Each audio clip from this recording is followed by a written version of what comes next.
Welcome to Grieving Insomniacs. I am your host, Christy Haberman. I am glad you're here. Thanks for being a part of our community. A few disclaimers before we get started.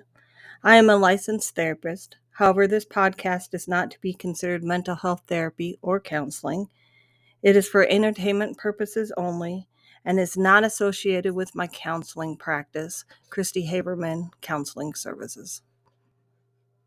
Thanks for showing up. Welcome to Grieving Insomniacs. This is your host, Christy Haberman. I've been absent the last few weeks. I've had a lot of changes in my life. One of those is that I got promoted at work, which is making me have less time. The other is that I'm spending more time with my granddaughter. She's in gymnastics, and on the weekends we've been having meets. So I was on my way to a gymnastics meet for my granddaughter, and I wanted to talk about an experience that I had that really triggered me.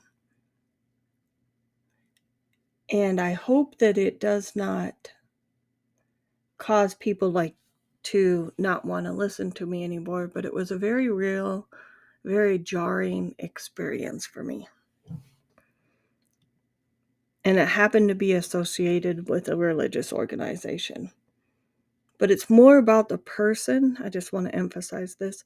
It's more about the person than it is about the religious organization. So I was at a gas station and we were getting gas and getting ready to go to the gymnastics meet, and this van pulled up and had the name of the church on the outside, and the guy got out and he was getting gas. So in Louisiana, the church was the Simple Church.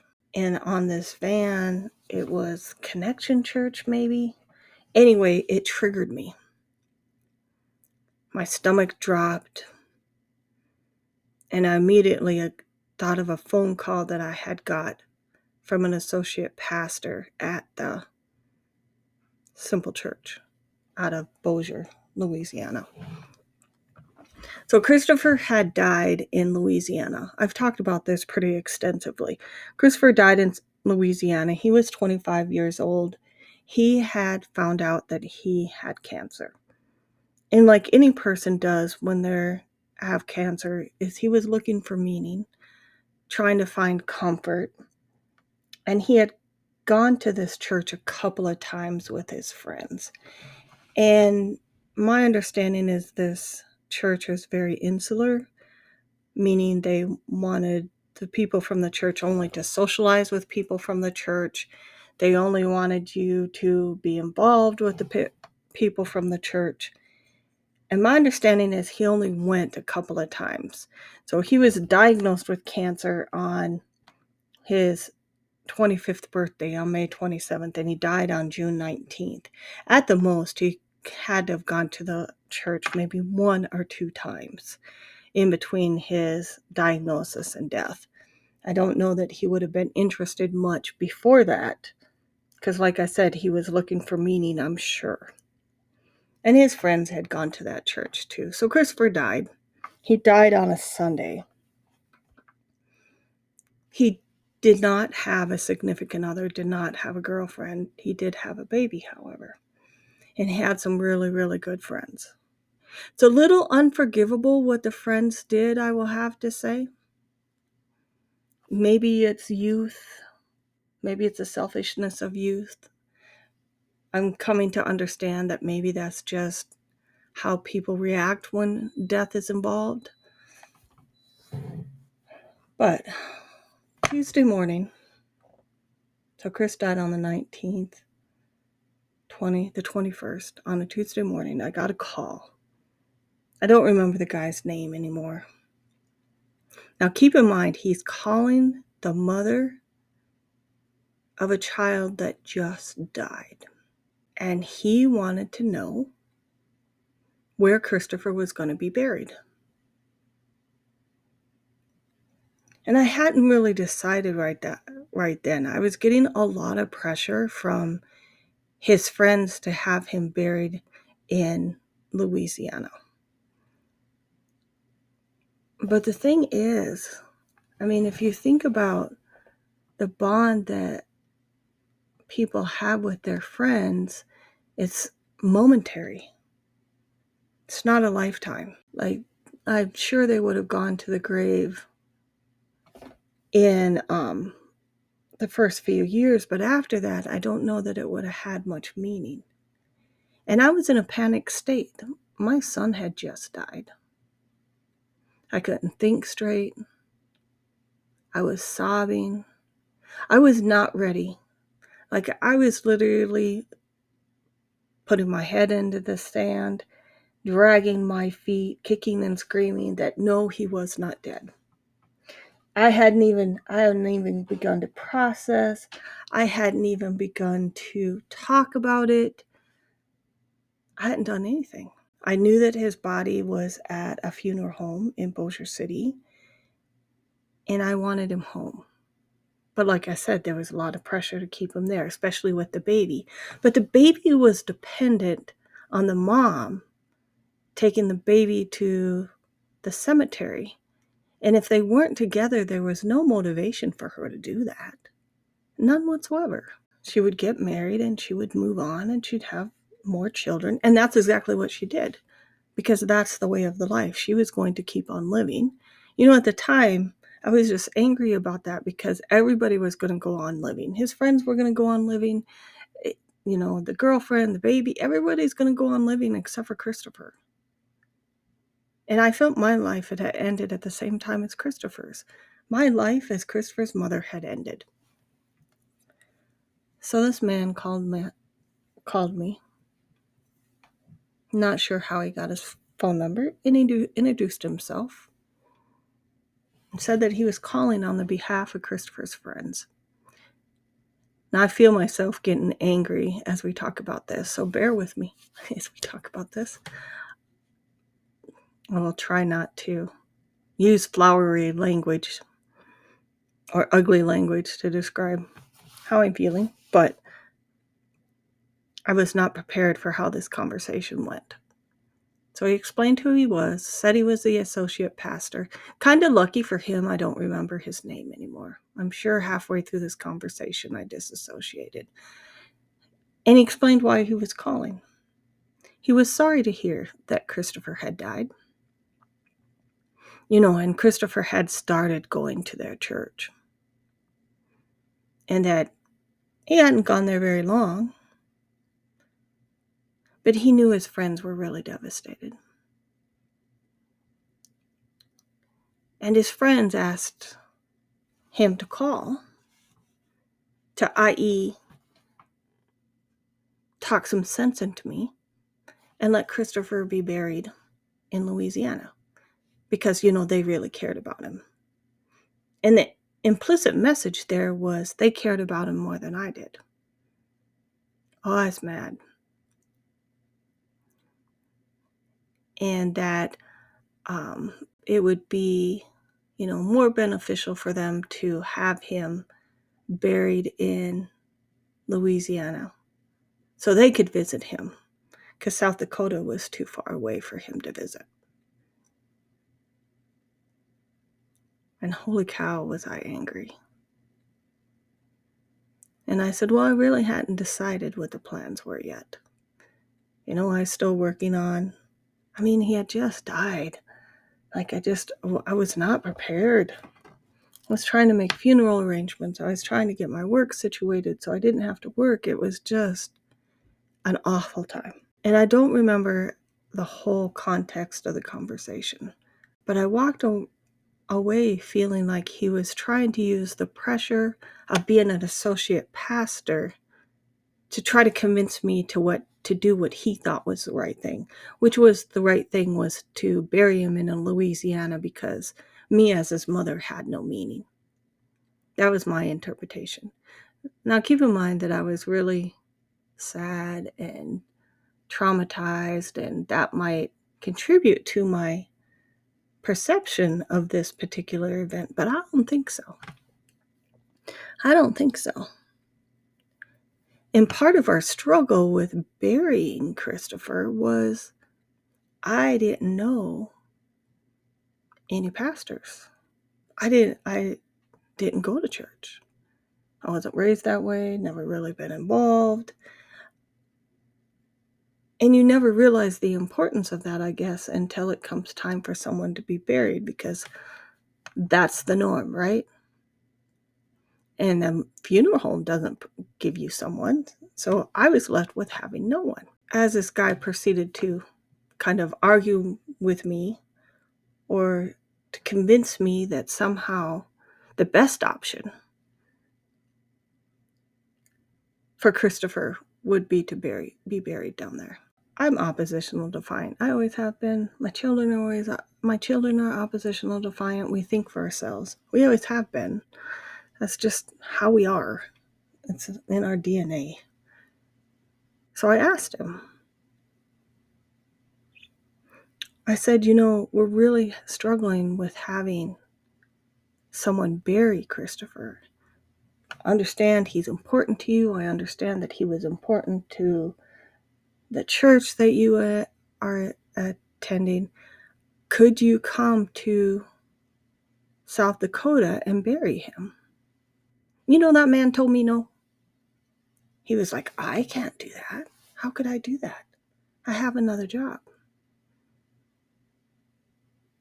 I'm just the associate pastor on the weekends.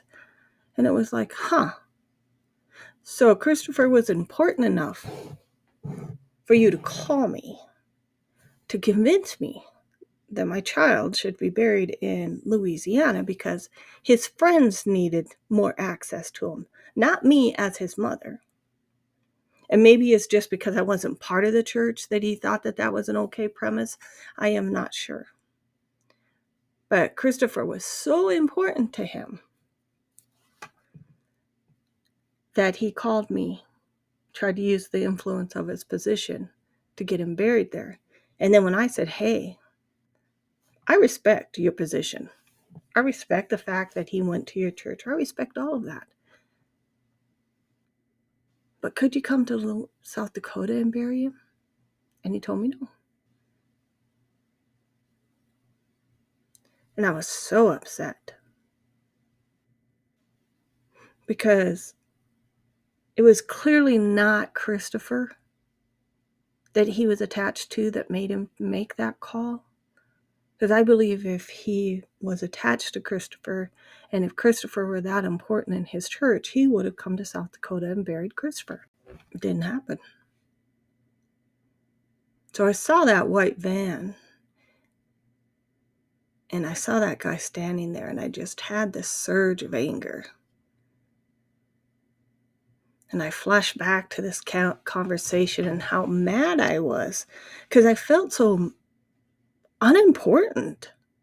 I was unimportant to this man. Like there was nothing else important but his friends,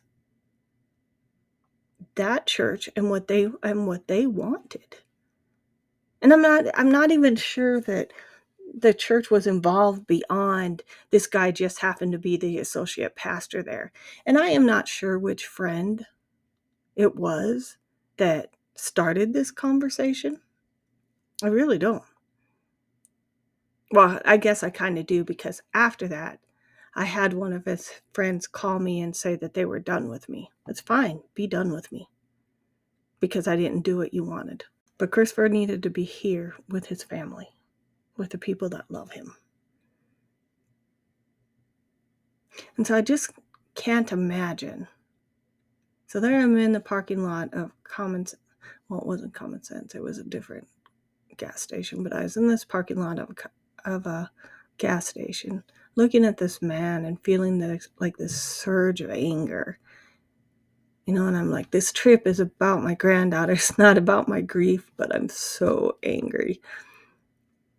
And I think part of it is that there is a granddaughter. She's still in Louisiana.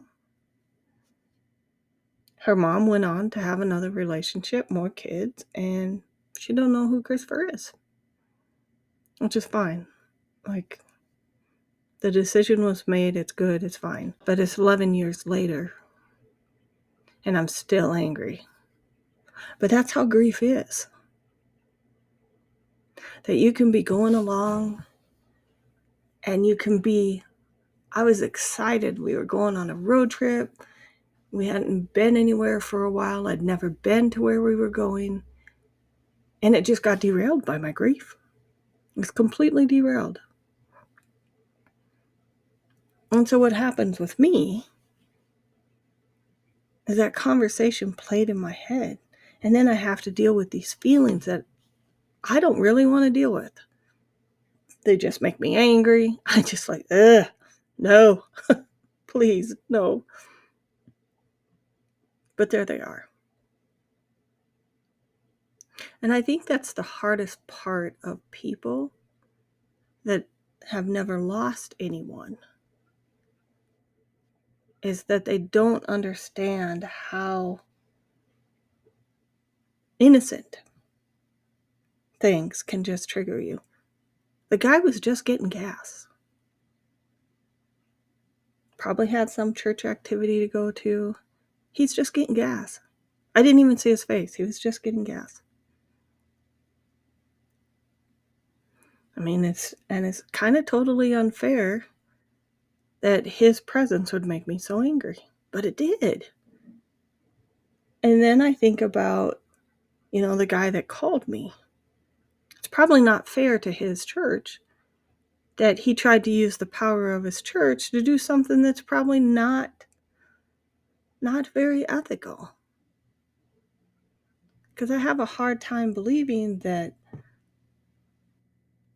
a pastor would say, hey, these kids over here, these young adults are more important than family, more important than his mother and his father and everybody else that was coming to South Dakota because Christopher had died. I just have a hard time believing that. If you're listening and you've had a similar experience, and it's why I do this podcast, because I believe we're more similar than we are different. And I, at first, thought I was the only one. I was the only one that the opposite sex parents or the parent that died didn't want to have anything to do with you anymore because your child died. Or that people would get angry with you and fight over their belongings because your child died. Or God forbid, fight about where you're going to bury him. And at a time that they're supposed to be supportive and they're supposed to be helpful, it wasn't. It wasn't at all. We had people break into my son's house, tell the landlord they had no friends, or he had no family, and start to pack up his stuff to put in their garage. It's like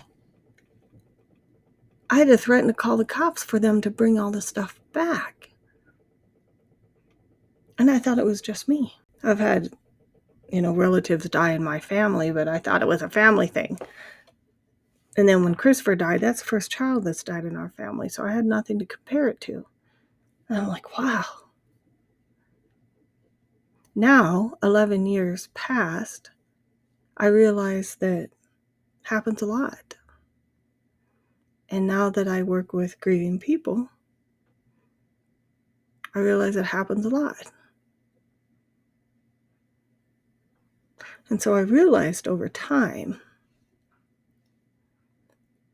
death makes people feel powerless. So they try to regain power again. One of the ways they do that is trying to hold on to things that remind them of the deceased person.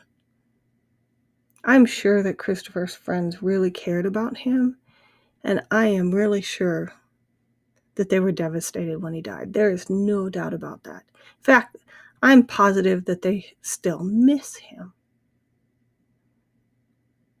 That's not really my issue. My issue, it was more that there was this person that tried to use the power of his position to get me to do something that he thought was more appropriate. And it's not. It very much minimized who I was as a mother, minimized our family, minimized everything. And so I often wonder if that's happened to other people. if the people that they turn to for support, whether it be a religious organization, a spiritual organization, whatever it may be, if at the time of their child's death, if they turned away from them. And there are several instances that I can think of where their church might have done that. And the betrayal you feel of that. And one of the things that is very hard, I feel like, to do as a parent of a young adult, I never had the conversation with Christopher, even after he got diagnosed. And you know why? Because after he got diagnosed, he didn't want to talk to me anymore. My son was very private. He wouldn't want to bother me. He was always very protective of his mother. And he wasn't ready to talk about it. And so he didn't. I never got a chance to ask him, where do you want to be buried, Chris? Who do you want to do your funeral?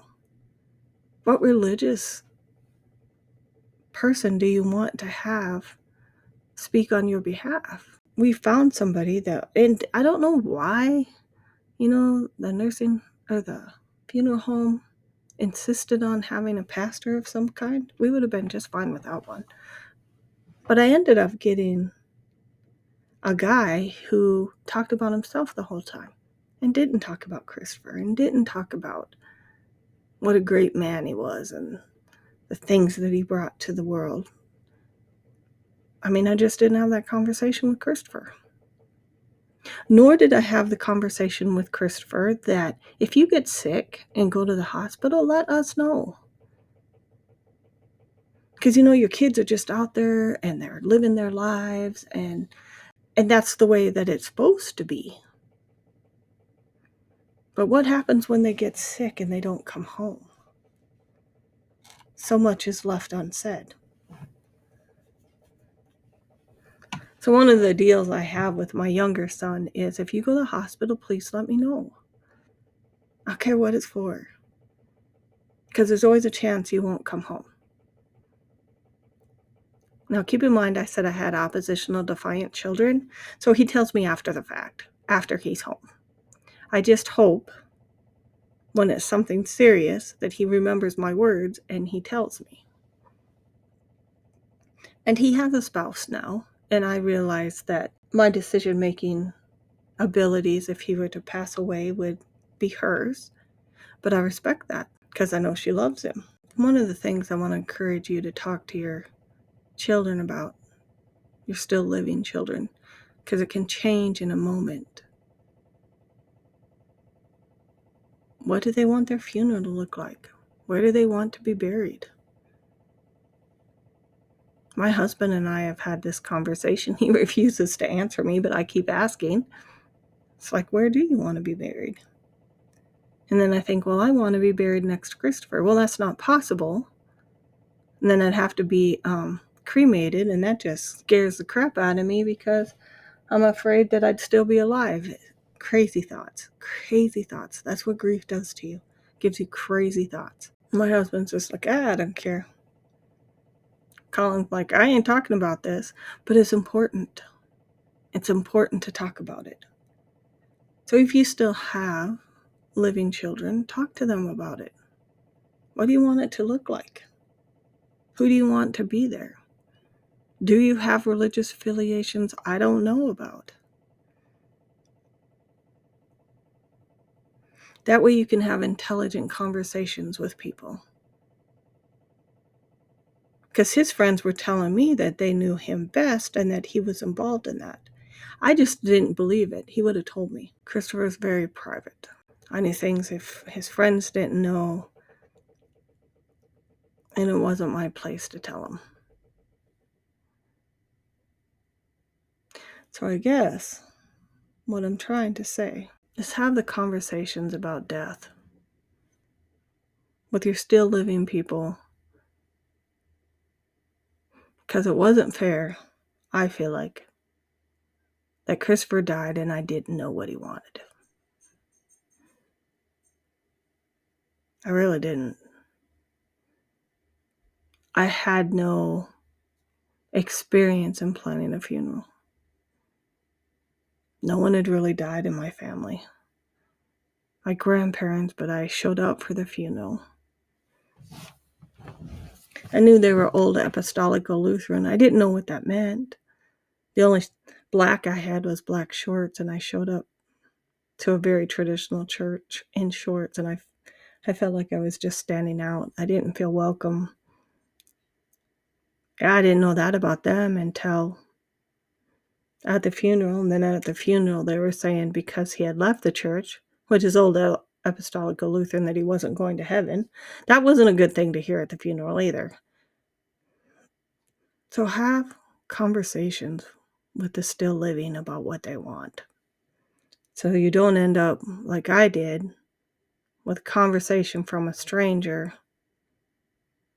at a time when you needed support, defending your decision to bring your child home. I 100% had to defend my position to bring my child home. And it wasn't fair. It wasn't fair that he called me.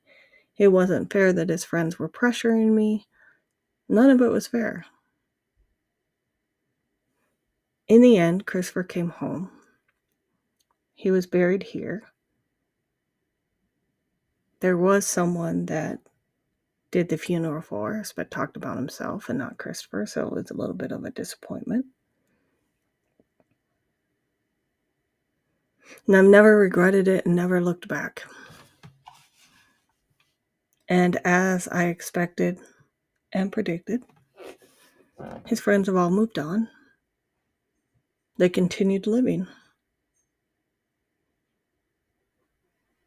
There was one that was reached out and was coming up here to see Christopher at the graveyard.